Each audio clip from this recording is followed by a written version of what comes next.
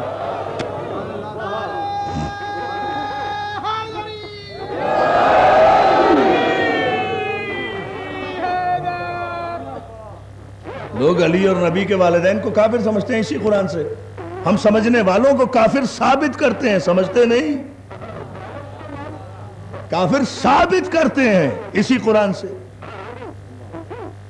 لوگ علی کو مکے اور مدینے کے عام شہریوں سے ملاتے ہیں اسی قرآن سے. ہم علی کو ولی اللہ ثابت کرتے ہیں اسی قرآن سے. علی کو ولی اللہ ثابت کرتے ہیں اسی قرآن سے. لوگ اہل بیت میں سب کو شامل کر لیتے ہیں اسی قرآن سے. ہم اہل بیت میں پنجتن کو سمجھتے ہیں اسی قرآن سے. لوگ پیغمبر کے بعد عصمت کے قائل نہیں ہیں اسی قرآن سے. ہم 14 معصومین کے قائل ہیں اسی قرآن سے. لوگ قیامت کے دن شفاعت کے قائل نہیں ہیں اسی قرآن سے. ہم قیامت کے دن شفاعت کا عقیدہ رکھتے ہیں اسی قرآن سے. توجہ ہے؟ آخر یہ کہاں تک اسے بیان کرتے جائیں؟ یہ تو 1400 برس کے اختلافات ہیں. نتیجہ دوں آپ کو، یہ اس کی وجہ کیا ہے؟ ایک گروہ اپنے آپ کو حق ثابت کرتا ہے اسی قرآن سے، دوسرے کو باطل ثابت کرتا ہے اسی قرآن سے. قرآن ایک ہی ہے، لیکن قرآن یہ کہہ رہا ہے کیا فلا یتدبرون القرآن ولو کان من عند غیر اللہ لوجدوا فیہ اختلافا کثیرا. اگر یہ اللہ کے علاوہ کسی غیر کی جانب سے ہوتا تو تم اس میں اختلاف کثیر پاتے. یعنی قرآن کی وجہ سے اختلاف نہیں ہوا تو پھر یہ سب کے سب اختلافات قرآن سے کیوں ثابت کیے جاتے ہیں؟ کیا معاذاللہ قرآن یہ ہے جو شیعوں سے کچھ اور کہتا ہے، سنیوں سے کچھ اور کہتا ہے، وہابیوں سے کچھ اور کہتا ہے، دیوبندیوں سے کچھ اور کہتا ہے، بریلویوں سے کچھ اور کہتا ہے، کمبخت قادیانیوں سے کچھ اور کہتا ہے؟ یہ سب کے سب اپنے مذہب کی حقانیت کی جو دلیلیں دیتے ہیں یہ قرآن ہی سے دیتے ہیں نا. تو کیا قرآن کسی سے کچھ کہہ رہا ہے، کسی سے کچھ کہہ رہا ہے؟ نہیں. قرآن برحق، قرآن کے ارشادات و بیانات و فرامین میں کوئی فرق نہیں ہے. لن تجد لسنت اللہ تبدیلا. اللہ کے قوانین نہیں بدلتے، اللہ کی سنتیں نہیں بدلتی، اللہ کے فیصلے نہیں بدلتے. اللہ پچھتاتا نہیں اپنے فیصلوں پر. اس کا علم عین علم ہے، اس کا بیان عین بیان ہے. وہاں کوئی تغیر نہیں ہے، کوئی تبدیلی نہیں ہے. اس نے یہ نہیں کہا کہ کسی سے کچھ کہا، کسی سے کچھ کہا. اسی لیے آپ دیکھیں دوستو کہ مسلمانوں میں جتنے بھی فرقے ہیں ان سب کے فرقے علیحدہ ہیں، قرآن ایک ہے. یعنی قرآن پر کسی کو اختلاف نہیں ہے. سورہ حمد سے لے کر والناس تک 6666 آیتوں میں اور 114 سورتوں میں کسی کو اختلاف نہیں ہے. سب مانتے ہیں کہ یہ برحق ہے. زیر زبر پر بھی یقین ہے. کوئی اختلاف نہیں کسی مکتب فکر میں. اختلاف کس بات میں ہے؟ قرآن کی وجہ سے نہیں ہوا اختلاف. آیتوں پر بھی اختلاف نہیں ہوا. اختلاف ہوا قرآن کے ترجمے پر، قرآن کی تفسیر پر، قرآن کی تعویل پر. یہ 3 وجوہات ہیں. ان تینوں کی وجہ سے اختلاف ہوا. ترجمے پر، تفسیر پر، تعبیر پر. اور وہ اس لیے ہوا کہ قرآن نے کہا تھا کہ تم نہ ترجمہ کرو، نہ تفسیر کرو، نہ تعبیر کرو، یہ تمہارے بس کی بات نہیں ہے. لیکن مسلمانوں نے ضد کی کہ نہیں صاحب، ترجمہ بھی ہم کریں گے، تفسیر بھی ہم کریں گے، تعویل بھی ہم کریں گے، آیت اللہ کی سمجھائیں گے ہم. اللہ اللہ اللہ اندازہ تو فرمائیں. آیت اللہ کی سمجھائیں گے ہم، حکم اللہ کا نافذ کریں گے ہم، مفہوم اللہ کا سمجھیں گے ہم. بھائی جب آپ تو غالب کا ایک شعر نہیں سمجھتے تو اللہ کا کلام کہاں سمجھ لیں گے؟ ہے نا؟ آپ کی تو حیثیت یہ ہے کہ آپ تو ایک شعر نہیں سمجھ سکتے ایک شاعر کا، تو قرآن جو اللہ کا کلام ہے، جو فصاحت و بلاغت کا نقطہ آخر ہے، اسے آپ کیسے سمجھیں گے؟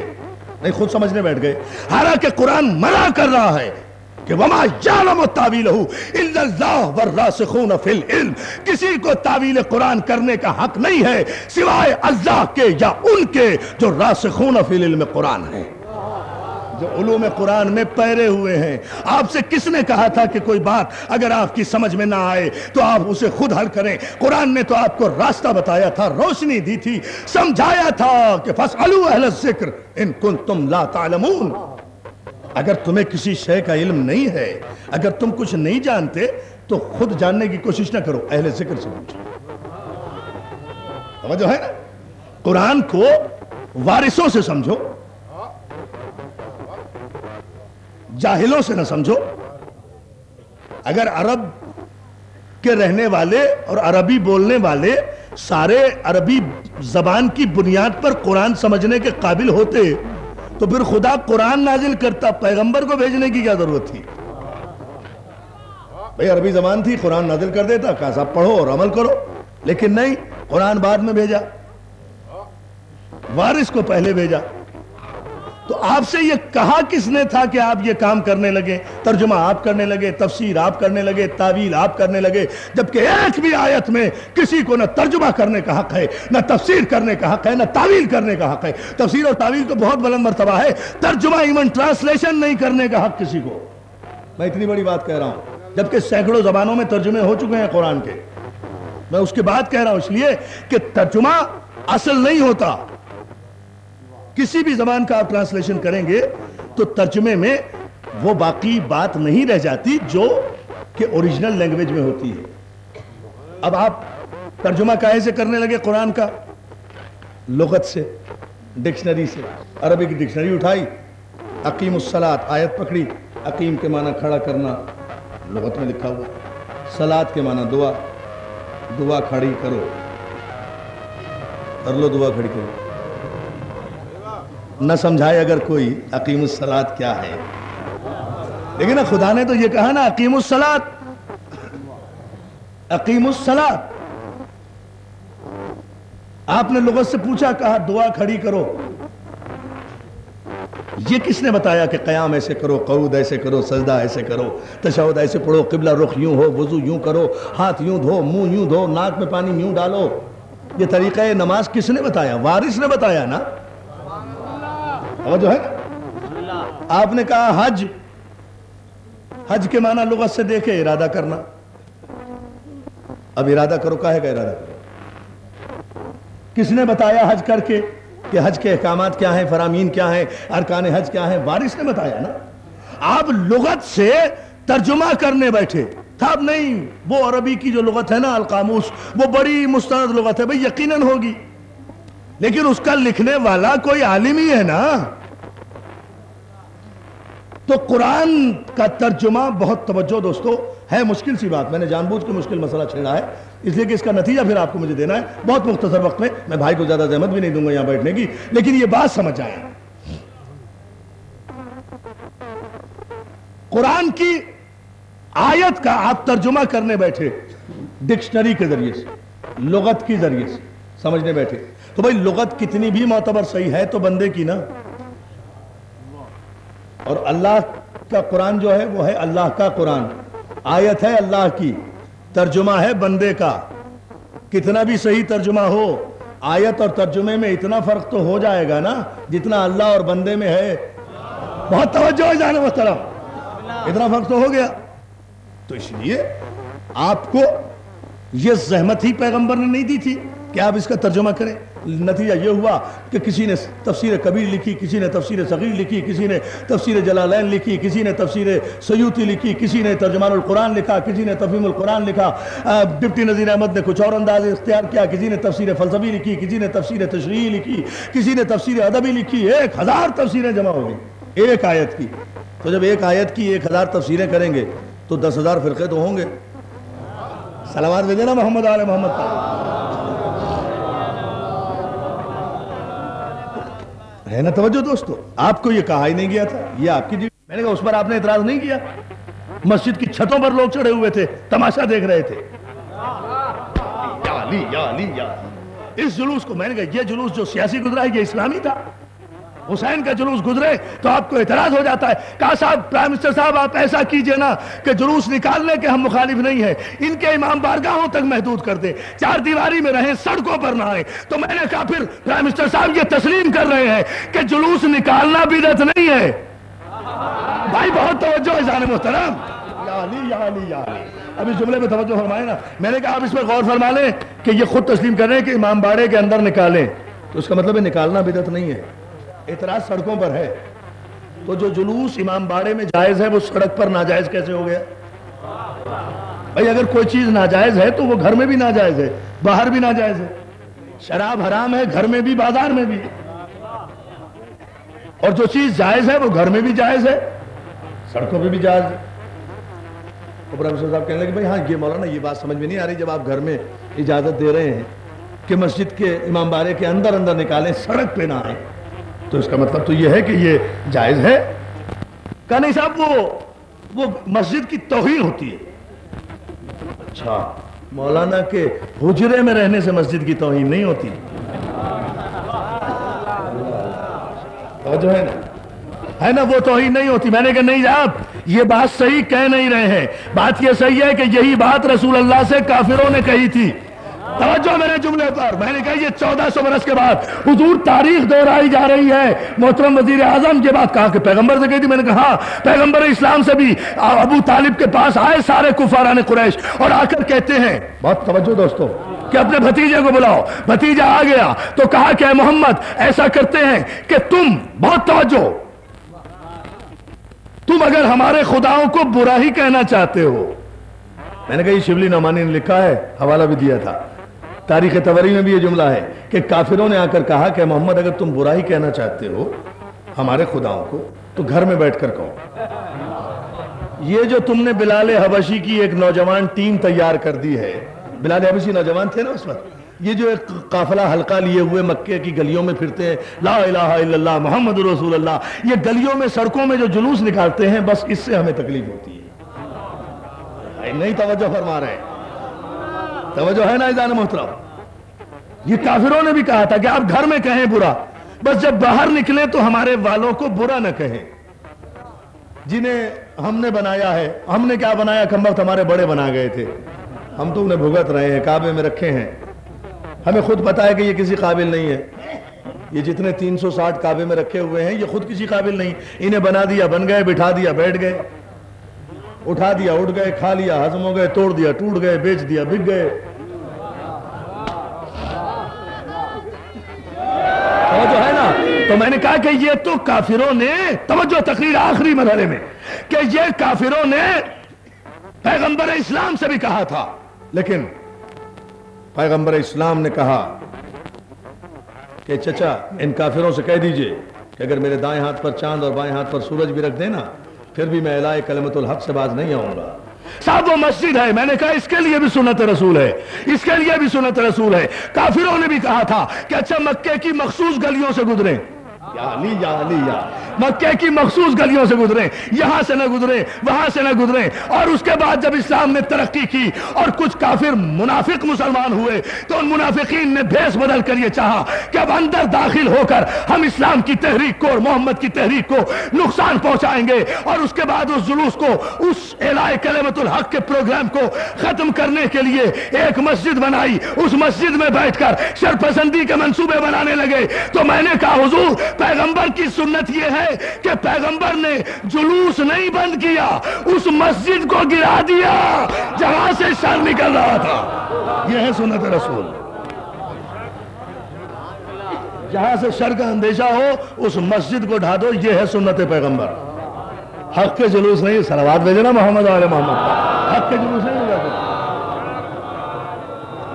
اسے گھر میں نکالیں. بس توجہ تقریر آخری مرحلے میں. گھر میں نکالیں، باہر نہیں. بھئی گھر میں کیوں نکالیں، باہر کیوں نہیں؟ اس کی بھی وجہ ہے دوستو، اور وہ یہ کہ آپ گھر میں بیٹھ کے روتے رہیں، کوئی پوچھنے والا ہی نہیں ہوگا. کیوں رو رہے ہو، کیا تکلیف ہے، کیا مصیبت آ گئی، کیا غم ہے؟ گلی میں بیٹھ کے روئیں، ہر گزرنے والا کہے گا بھائی کیوں رو رہے ہو؟ آپ بتائیں گے کہ مجھے غم ہے، وہ پوچھے گا کیا غم ہے، آپ کہیں گے حسین کا غم ہے. آپ توجہ دوستو، لوگ پوچھیں گے نا جنہیں پتہ نہیں ہے کیا غم ہے، آپ کہیں گے حسین کا غم ہے. وہ پوچھے گا حسین کون تھا، آپ کہیں گے محمد کا نواسہ تھا. کہا محمد کون تھا، آپ بتائیں گے کہ محمد ہمارا پیغمبر تھا. کہا کیوں رو رہے ہو اس کو، آپ کہیں گے کہ اسے شہید کر دیا گیا. کہا کس نے شہید کیا، کہا شمر نے شہید کیا. کہا کس کے حکم سے شہید کیا، کہا یزید کے حکم سے شہید کیا. کہا یزید کون تھا، کہا معاویہ کا بیٹا تھا. معاویہ کون تھا، ابو سفیان کا بیٹا تھا. کہا انہیں کس نے زندگی دی تھی، انہیں کس نے اقتدار دیا تھا. میں نے کہا وجہ صرف یہ ہے کہ سڑکوں پر آنے سے منع اس لیے کرتے ہیں کہ راستہ چلنے والا رونے اور ماتم کی وجہ پوچھ لیتا ہے. حسین کے ماتم کے انکاری نہیں ہے، لیکن چونکہ اس ماتم سے بات تیری جوانی تک پہنچ جاتی ہے. اور جو ہے نا اذان محترم، بس ورنہ کوئی وجہ نہیں ہے بھائی. چونکہ ماتم سے بات بہت دور تک جاتی ہے. ورنہ میں بھی سوچتا تھا کہ ہاتھ بھی ہمارا سینہ بھی ہمارا. تکلیف مولانا کو. بھائی اگر ہاتھ میرا ہو مولانا کا سینہ ہو تب تو شکایت بھی کریں. جب ہاتھ بھی میرا ہے، سینہ بھی میرا ہے، زنجیر بھی میری ہے، پشت بھی میری ہے، تلوار بھی میری ہے، سر بھی میرا ہے، مجھے تو کوئی تکلیف نہیں ہو رہی، مولانا کو تکلیف ہو رہی ہے. اس کی وجہ کچھ تو وجہ ہے. حسین اے فاطمہ کے لال، میں تیری عظمت کے قربان. تو نے تو دشمنی کے انداز بھی بدل دیے، تو نے دشمنی کے قانون بدل دیے. بھئی دشمنی کا قانون ازل سے یہ چلا رہا ہے کہ دشمن کو روتا ہوا دیکھ کر دشمن خوش ہوگا. بھائی سمجھ لیں خدا کے لیے، تقریر آخری مرحلے میں ہے. دشمن کو روتا ہوا دیکھ کر دشمن خوش ہوگا، پریشان نہیں ہوگا، اور دعا کرے گا اللہ کرے اور روئے اور ماتم کرے. حسین میں تیرے قربان، تیرے دشمن عجیب ہیں، تیرے دشمن عجیب ہیں کہ تیرے دوستوں کو روتا دیکھ کر خوش نہیں ہوتے، پریشان ہو جاتے ہیں. توجہ ہے نا؟ انداز بدل دیے حسین، اس لیے بدلے کہ حق پاؤ کے بنا لا الہ حسین بنیاد ہے لا الہ الا اللہ کی. شہنشاہ مصائب یہاں بیٹھے ہیں، پڑھیں گے مصائب انشاءاللہ اور آپ سنیں گے. مگر صرف ایک جملہ آپ کی خدمت میں عرض کرنا چاہتا ہوں، اور وہ صرف یہ کہ شمر سے کسی نے پوچھا، او ظالم اگر حسین کو ذبح ہی کرنا تھا تو خنجر کو تیز کر لیا ہوتا.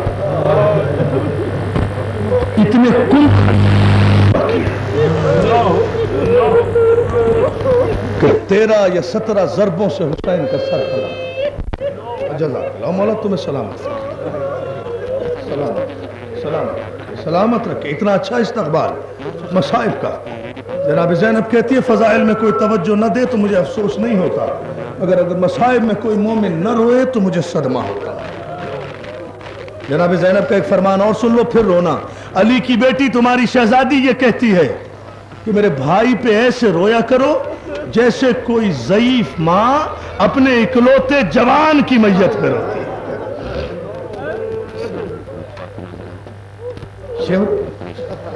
اگر تو نے حسین کو ذبح ہی کرنا تھا تو خنجر کو تیز کر لیا ہوتا، اتنے کند خنجر سے تو نے ذبح کیوں کیا؟ سرداروں میں تو لرز گیا تھا یہ روایت پڑھ کر، اب آپ کے حوالے کر رہا ہوں۔ یہ شمر ملوم کہتا ہے واللہ میرا خنجر کند نہیں تھا۔ بڑے سکون سے پڑھوں گا، اس لیے کہ یہ مسائل بھی ایسے ہیں کہ مومن کی آنکھ سے آنسو خود بخود جاری ہو جائیں گے۔ میرا خنجر کند نہیں تھا، یہ خنجر تو میں نے تمام رات پتھر پہ گھس کر تیز کیا تھا حسین کے لیے۔ تو سوال کرنے والا کہتا ہے ظالم پھر اتنی دیر کیوں لگی؟ اب جملہ سن لو، پھر اتنی دیر کیوں لگی؟ 13 ضربوں سے سر حسین کا قلم کیوں ہوا؟ عزادارو شمر کہتا ہے خنجر کند نہیں تھا، خنجر بہت تیز تھا۔ دیر اس لیے لگی کہ جب حسین کی گردن پہ خنجر رکھتا تھا تو کسی بی بی کے ہاتھ خنجر کے نیچے آ جاتے تھے اور اس کی آواز آتی تھی، اور ظالم میں نے چکیاں پیس کے پالا، میں فاطمہ زہرا۔ جزاک اللہ اور مولا تمہیں سلامت رکھے۔ ہاتھ نہ جوڑو، روتے جاؤ، 2-4 جملے مجھے کہنا۔ جزاک اللہ